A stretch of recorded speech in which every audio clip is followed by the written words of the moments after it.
let's kick it off. Hello everyone. My name is Gosha Riklik. I'm the branch manager of Climate Reality Project Europe, and today we're going to talk about mapping local climate solutions. And our guest for today is Duygu Kutluay, who's a campaigner at Beyond Fossil Fuels, an organization, a coalition actually of climate organizations across Europe, who's a great partner, great coalition with some incredible sources and projects. Duygu will talk a bit more about those later today. So this is just the beginning. Would cover the agenda we have for you today. We're going to start with how to take local climate action through small steps, which will be a relaunch of our City Climate Action Assessment Guidebook.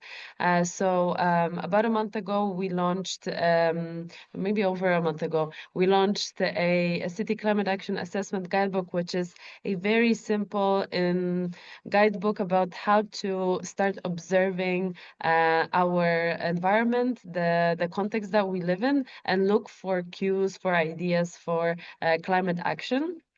So this is only part of our model on how to address local climate action. So I'm going to talk briefly about that. And then we're going to move to Duygu's presentation about mapping local climate solutions.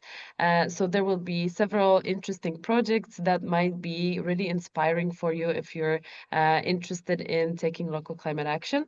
So Duygu will give a presentation about that, and later on we will share all of the resources with you so that you can refer to them after the webinar. And just a reminder again, the session is recorded now, so if you feel comfortable sharing your video, then that's all right. If not, you can turn it off. Then going back to the agenda, we're going to have a short Q&A, about 10 minutes. So please keep your questions for that time. And then we're going to have about 5 minutes about the next steps on your journey. So we're going to have just a moment to summarize the session and provide you with some resources that can be useful later on. So okay, so let's jump into the first part. Before we do that, actually, we have a few questions to you, just as a warm up, so we can see what are your opinions, what cities you join from. So let me launch the first poll. Let's see, you should be able to see some questions popping up. First would be about the city that you're joining us from today. Then when you think about the city that you live in, what's one thing you've noticed that connects to the energy transition? And the last question is about if your city wanted to cut emissions the fastest, what areas should they focus on? So this is just a short poll. As a warm-up, so you should be able to see it. Maybe someone can let me know if you can access it. I think so. I saw some first responses already. So let's give ourselves a couple of minutes to respond to the questions. So again, what city are you joining us from? What projects or initiatives do you see regarding energy transition in your city? And then if your city wanted to cut emissions the fastest, what area should they focus on first? So maybe just one more minute, and then I'm going to share the screen with the results. So let's see how I managed to switch from the presentation to the results. Let's see how effective this will be. Okay, so I see that we have some responses already. And all right, let's see. I think that some new responses coming in. So maybe just a moment. Oh, I see that more people opened the poll now. Okay. So I think that we can not all manage to respond, but I'm going to end the poll here and just look briefly at the results. So let's see.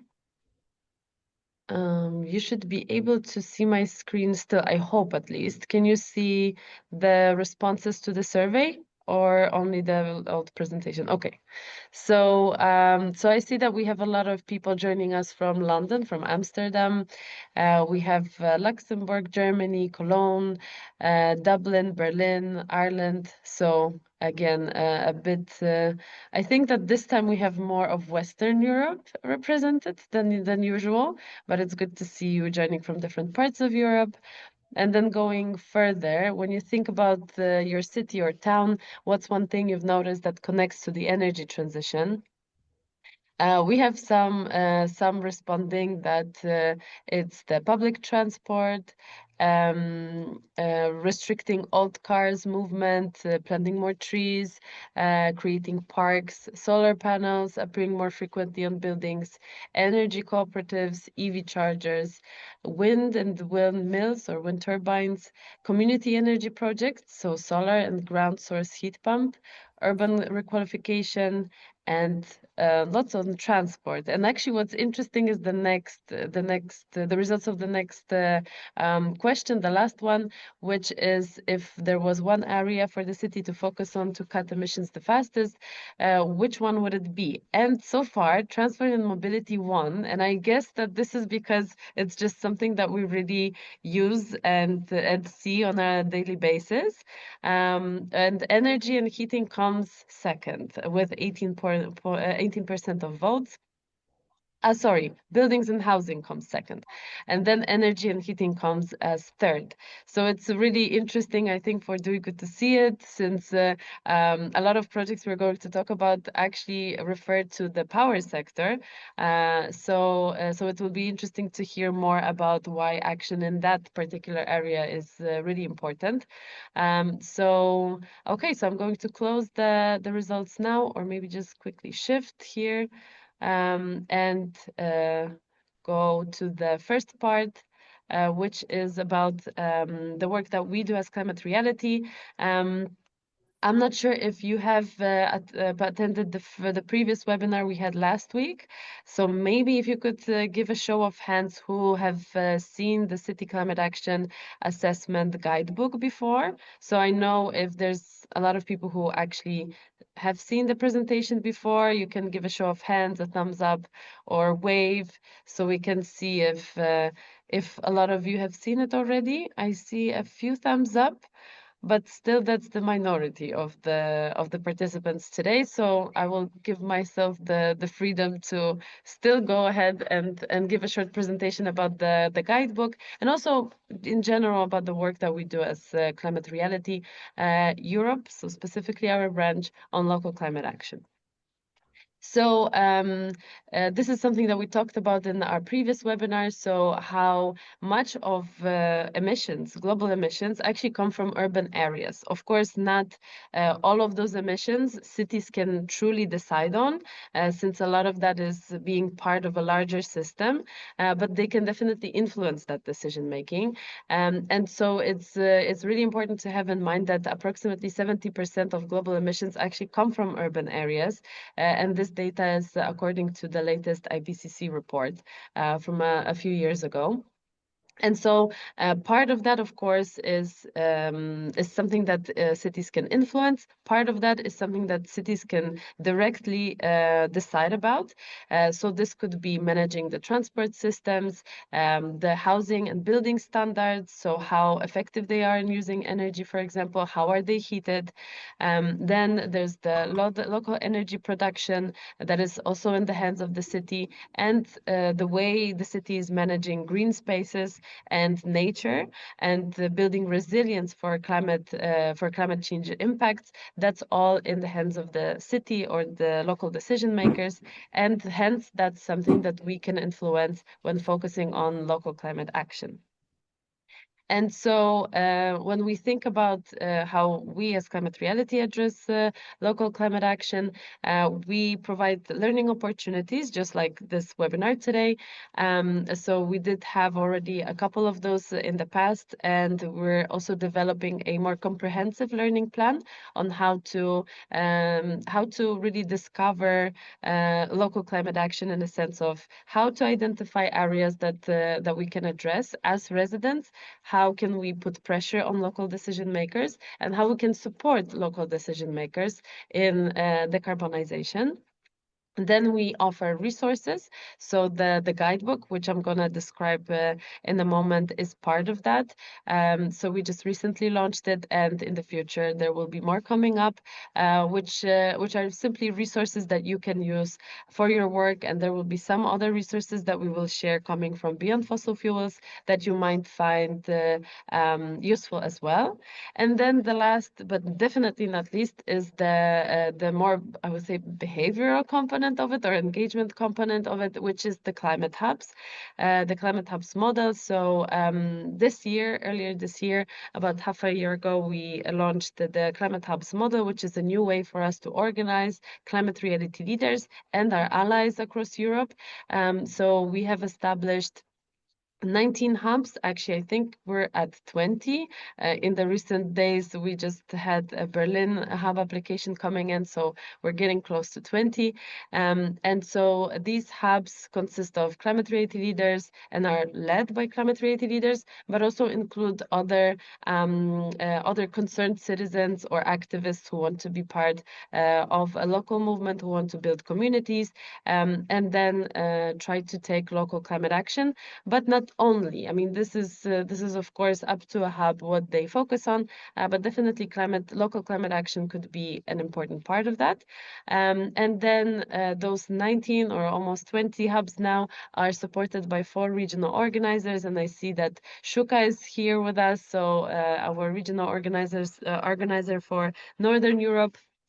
So we have 4 really great team members who are supporting the hubs in, first of all, establishing the hub, and then supporting them in identifying the activities they want to do, and connecting them with other members, with the other hubs as well, and really supporting collaboration between all the hubs in the region. So that's in general about the system we have for local climate action. And then going straight into the resource I wanted to talk about, that's the City Climate Action Guidebook, which we launched recently. And so this is a very practical first step tool. That's how we see it. It really goes into this, it really puts you in this observation mode. So we really want you to start noticing everyday areas like transport, housing, energy, nature, and also the governance of the city, and start noticing what is actually happening in that space, and whether enough of climate action is happening, or whether there's actually an opportunity for change and for taking action to accelerate the decarbonization process. And so the guidebook covers several areas. So at the beginning, we go into how to really look at whether city even has plans on climate. I mean, we can assume that most of European cities have some sort of plan to address that, but maybe not, but maybe to varying degrees and to varying quality. So first we look at whether there are some climate commitments that the city has taken. So this could be the net zero target or declarations of climate emergency.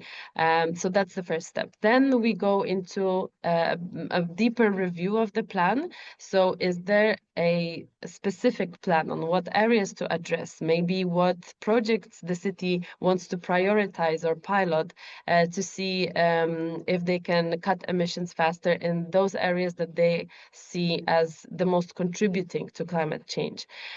Is there a timeline? Are there specific actions that are outlined? So that's really looking into the quality of those plans. And then we look into those few areas that we all see in our everyday lives. So transport and mobility. So here we're looking at the infrastructure, the cars, the public transport, cycling routes, all of what really helps us to move around the city and whether this is already heading to climate neutrality. Then we look at energy in buildings. So what's being done when it comes to, for example, the use of energy in buildings. Are they using the energy in an efficient manner? How are they heated? So all of that is we're looking at in this part of the guidebook, and there are some guiding questions on how to spot whether we are fit to become climate neutral very soon. And then the last area is about nature, food waste, and resilience. So a pretty big part that looks at the green spaces we have in the city, the sustainable food systems, what do we do with waste, whether biodiversity is an important aspect, and whether there are already measures taken when it comes to adaptation to climate change, which help us to actually accommodate or adapt to increasing heat, which or floods that are effects of climate change. Then we go into community engagement. So we look at whether the city is actually collaborating with its broader ecosystem, so the different stakeholders, and particularly residents. So we want to be sure that the city has a dialogue with its residents and its partners. So this is an opportunity for us to look whether there actually truly are opportunities for other stakeholders to participate in the planning and also implementing of those plans. And then we go into governance and finance. So all of those plans, do they actually have a proper infrastructure when it comes to funding, whether it comes to management of the implementation of those plans? So are there people and money behind all of the words and all of the commitments, right? Is it actually possible to make it a reality? Because the accurate systems have to be in place for this to happen. And then the last part is really to kind of mobilize you to take local climate action, and we also share some resources and some ideas on how to do that.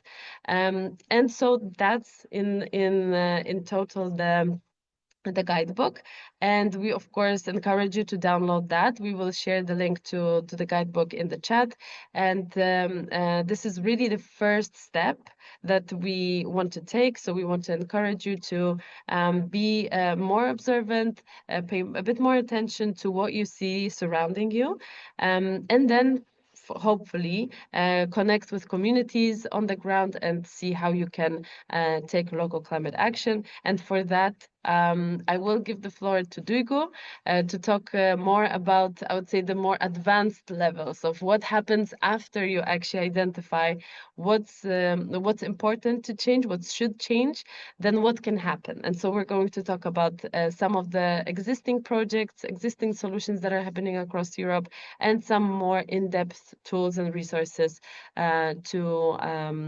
address climate action in cities, in urban areas.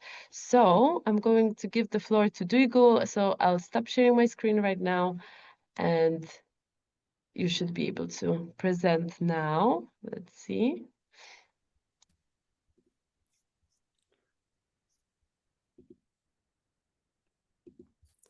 Yes, I think I can. Oh, we can see the screen. Good. Perfect. So thank you very much for Gosia for the invitation and the nice presentation. It's always a pleasure to meet and discuss our plans and ideas and what we do. And I'm really looking forward to receiving the feedback and ideas from the participants as well following the presentation. I will today just talk briefly about who we are to introduce ourselves, and then why local energy solutions matter to our organization and how we engage with local actors, then leaving hopefully enough room for further discussion afterwards. So we are called Beyond Fossil Fuels. Maybe some of you know us, or some of you know us from our previous campaign called Europe Beyond Coal. Um, what we are is basically we are a campaign coalition of different NGOs working on climate and energy that have the objective of phasing out coal from the European power system by 2030 and gas by 2035. Um, okay. So we are currently present in 25 countries, so not only in EU countries, but also in Ukraine, Turkey, Norway, UK, etc. And as Gosha kindly told, we are a power sector campaign, so we focus mainly on the decarbonization of the power sector. But I don't think it's unrelated to the concerns on buildings and heating and transport, because due to electrification demands, all of these will tie at some point to the decarbonized electricity system in the future. So I still hope this will be a relevant presentation for you. As you know, when we look at EU countries, we are mainly on track for solar deployment and need to at least double the wind deployment if we want to catch the climate targets we have set for ourselves, and which as civil society we argue could be more ambitious still. At that point, I would like to discuss why engaging at the local level is important.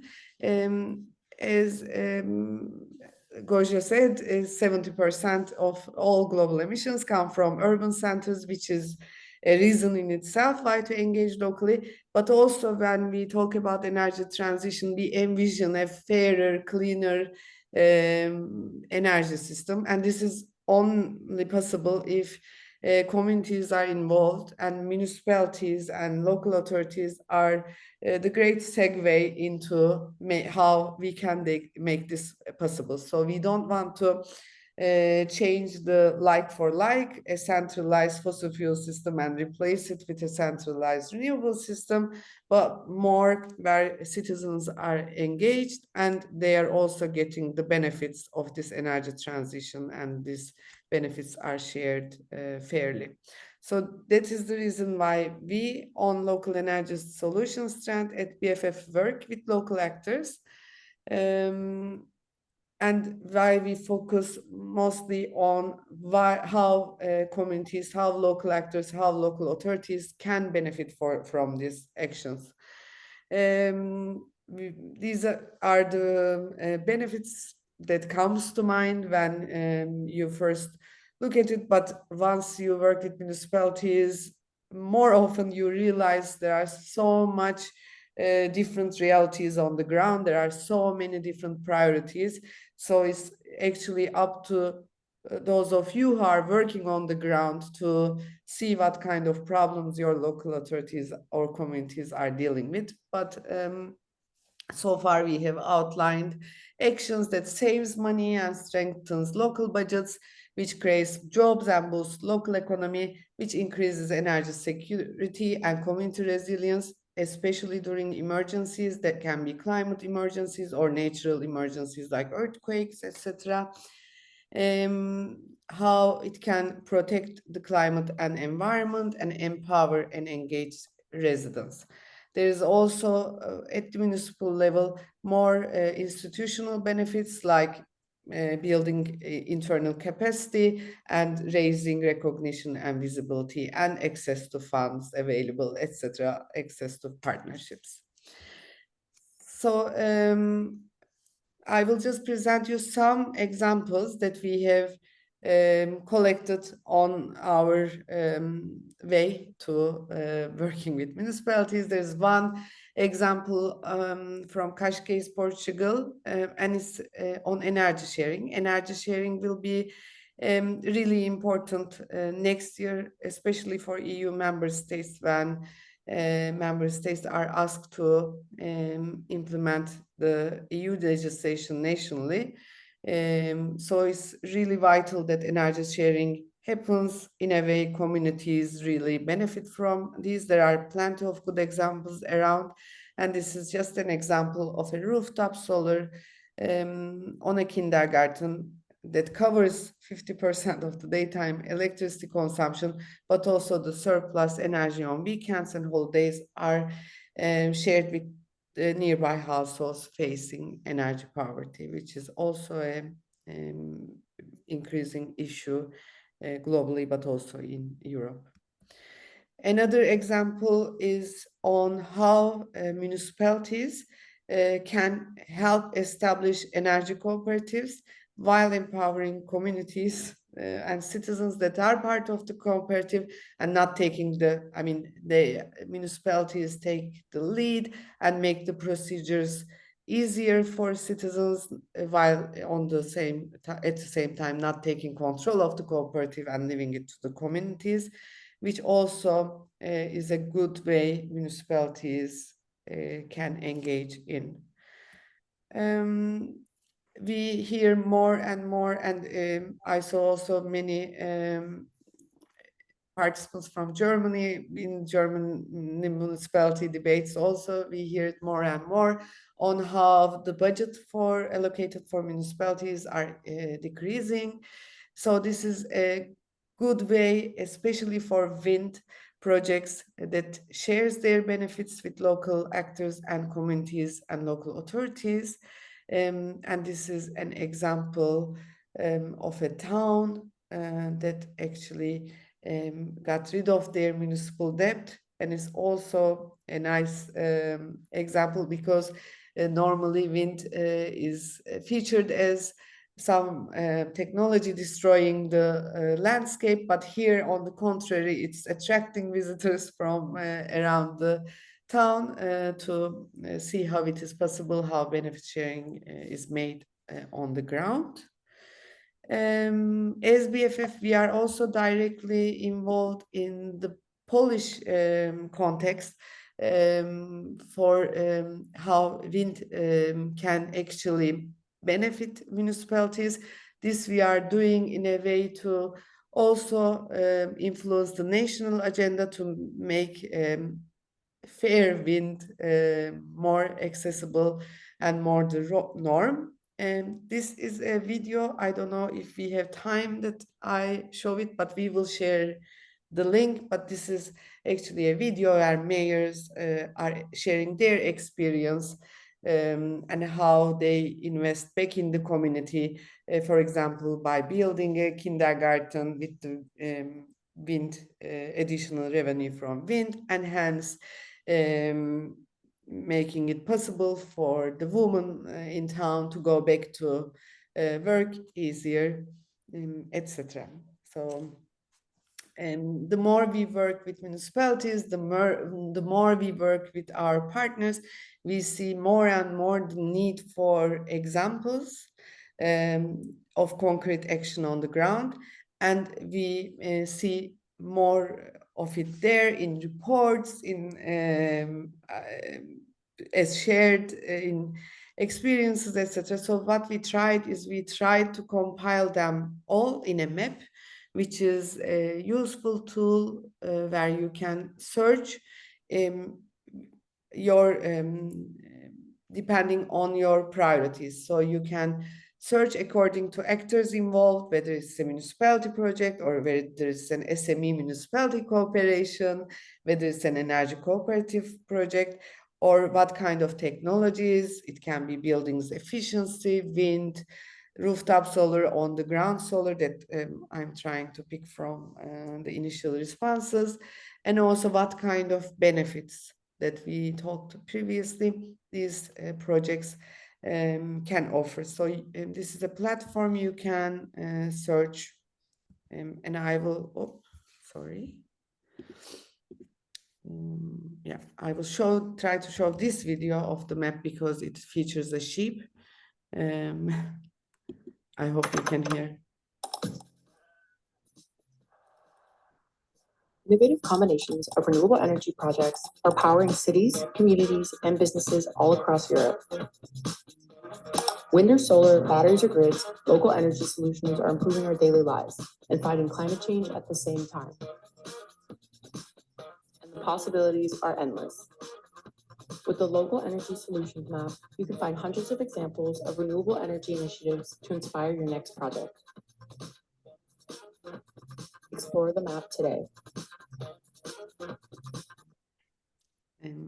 I hope it was audible, but the map looks like this. And as I said, it can be sorted according to technology, whether it's on a former coal site or whether it's on a building, public building, municipality, land, etc., and on the actors, features involved. So I would love, we would love it if you can submit any examples, and make use of the map as you wish and see fit.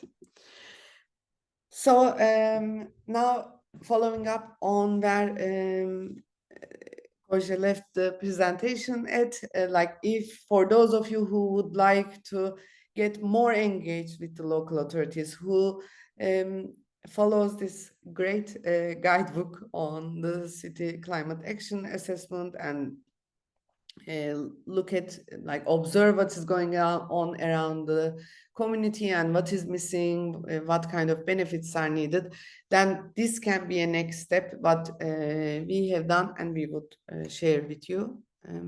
What we did is we prepared municipality checklist again with our national partners. We have looked at the benefits needed and then what kind of quick steps or quick actions municipalities can take depending on their local realities. So for Turkey, on the very right-hand side, before the municipal elections with our partners, we launched a briefing called Six Steps, Six Benefits. And then what we did is through our on-the-ground volunteers from our partner 350.org, they have delivered these checklists to the municipalities, engaged with them, not in a way like we demand these actions, but like how can we as communities, as civil society actors, as activists can support you so that we get these done. This was a great conversation opener with municipalities and to decide what to do next. So, for example, in the Turkish context, this evolved into two petition campaigns, one on making solar mandatory on public service buildings, and then local projects having fairer access to the grid, so at the distribution level. In Poland, we had another guidelines or a checklist developed, and there the priority of our partners were more on how municipalities can assist on energy community projects. For Italy, we also worked with our national partners, and there it was more on how municipalities can engage communities better and gets benefits of renewables in their regions better. So these were, and in the checklist, the majority of action items can be grouped under prioritizing energy transition action plans, which we already talked about, ensuring capacity and mandate, like designing one-stop shops or having a designated person, how to finance the plan, how to engage the communities, how to spend, allocate finances to help with housing and buildings efficiency, addressing vulnerable households, etc., and how they can build more renewable energy in their communities and get their benefits. So I talked about these checklists more, so I will just pass. In case there are more answers, questions I can answer later. And as I said, once these checklists were developed, we have done it in 3 countries. Now the checklist in Greece will be launched by our partners, and then another one in Western Balkans, in Bosnia and Herzegovina, will be launched. And we hope to leave it at that and not engage anymore from the BFF perspective, but more develop this into a roadmap. We already have the extended checklist, we already have the benefit list, all the examples, etc. So if you are interested in having access to that roadmap, that would be more than welcome, as we discussed before. If you want to use it as a template, also the design templates will be available. So this is how we can deliver the checklist to the municipal authority. We delivered it with accompanying questions to take the conversation further, to understand the needs together. And also we used it as a photo opportunity in some cases when the volunteers took the checklist to their municipalities. There are so many resources out there by various organizations.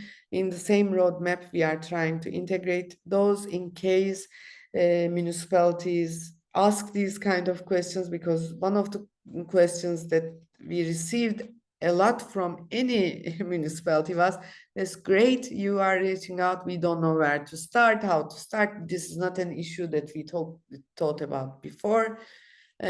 I know we are more Western European audience now. Maybe the municipalities there are a bit more advanced, but still I think there are so many resources out there developed to make energy transition possible, and we can make use in dissemination of them. So this more or less my presentation. I hope it's helpful. And I will stop sharing for questions. Yeah, thank you so much. It was really insightful, and I'm not sure if there are any questions coming up in the chat. But I was just thinking about what you mentioned about the map of the solutions, and I'm just curious, given how much of benefits there are from implementing those. I'm actually particularly interested in benefit sharing, and I was wondering if you have any examples of that you could share. So, I mean, apart from the one that we talked about, so the panels on the rooftops of a kindergarten, but I was wondering if there are any benefit sharing examples that you like particularly, or your favorite ones, or maybe not even about benefit sharing, but in general, being your favorite case studies or examples. It would be really good to hear that. Thank you very much. The example on the kindergartens was on energy sharing, and in some countries energy sharing is already possible, and in some countries it will need to be made into legislation in the upcoming year with the exposition of the EU agenda, which makes it possible for the production and consumption point, not the same point. So if I am a school that don't consume energy over the weekend, that I can share it. Or if I'm a business, a small manufacturer, when I don't use the energy that I produce, I can share it with the community at large. This is really important that it is designed in a way that puts communities at a position to benefit from these, and not make it I mean, right now, I think there are some good examples from Spain, Austria, and Italy, but for example, Germany is one of the countries, the current proposed legislation is making the situation so hard for communities to Mm, actually get the benefit because it's a bureaucratic process. So yeah, and but it will be a great opportunity for the next year. For benefit sharing, this is also something that is made mandatory or voluntary in some countries. For example, in Greece, the 3% of all revenues of wind projects have to go to municipalities as a kind of a tax. But it can happen in any way, like we see in Belgium. For some of the wind tenders, there is a certain quota. So the price is not the only criteria, but there's also criteria for the involvement of communities. So if we can make these kind of things not a good example, but the norm, so that I mean, if we are hosting a wind project in our region, the benefits being shared with the community at large in any form the community sees plausible. So hence the importance of community engagement. So this kind of work, I think, will really help us succeed in that energy future that and the municipalities are very key actors in that. Also very weak actors compared to especially smaller municipalities when they have to deal or negotiate with big utilities, large utilities, etc. So they need the support of communities as well in asking for these demands together.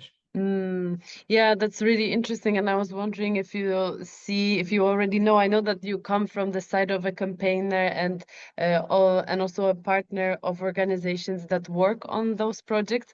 But I'm curious if you see a way for residents and communities in those projects, if they could actually have the power to initiate those projects and how they can support it. I mean, I don't know if you could maybe talk a bit more about that. Like, what would be the role of communities? And for example, if our participants or those who watch the recording are interested in actually doing something local, then what could be the role that they play in this context? So that was actually one of the reasons why we developed this map, because not all countries have the same kind of legislation or have the same kind of opportunities to initiate projects.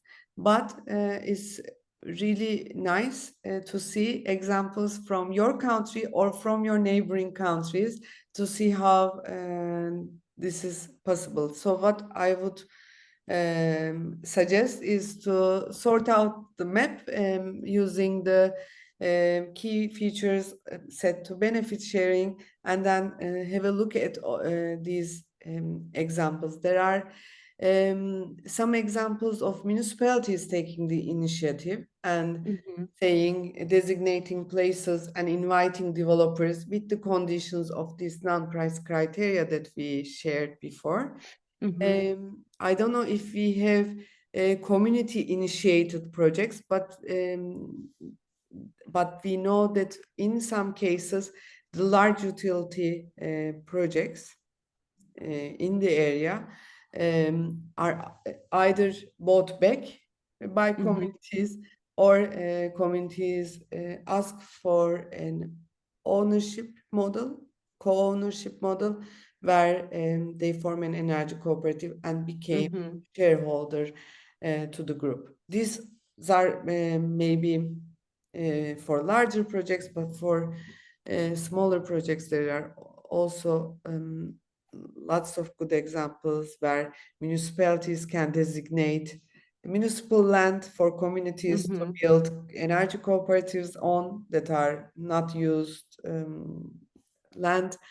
For those of you, I don't know if there are any participants from coal regions, but there are lots of infrastructure, brownfields available now, and they can be turned into a community-owned project as well.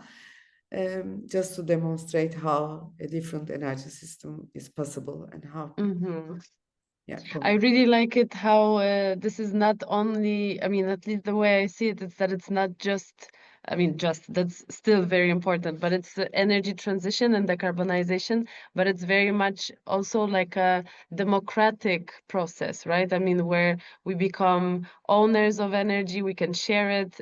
So I think that there's, it's actually a very the democratizing effect it might have, right, on communities and energy in general. So I think it's very interesting. I think there's one more question about. So Nuray shares, thank you very much, Duygu, for your inspirational presentation. Can you please tell us more about the deployment of agrivoltaics and the attitude of farmers and policymakers in general to benefit both animal health and productivity while producing energy on the very same grazing land? I'm also curious to know more whether the wind turbines deployed recently are the ones being produced circular by design, considering their end of life is around 20 years. So 2 questions then.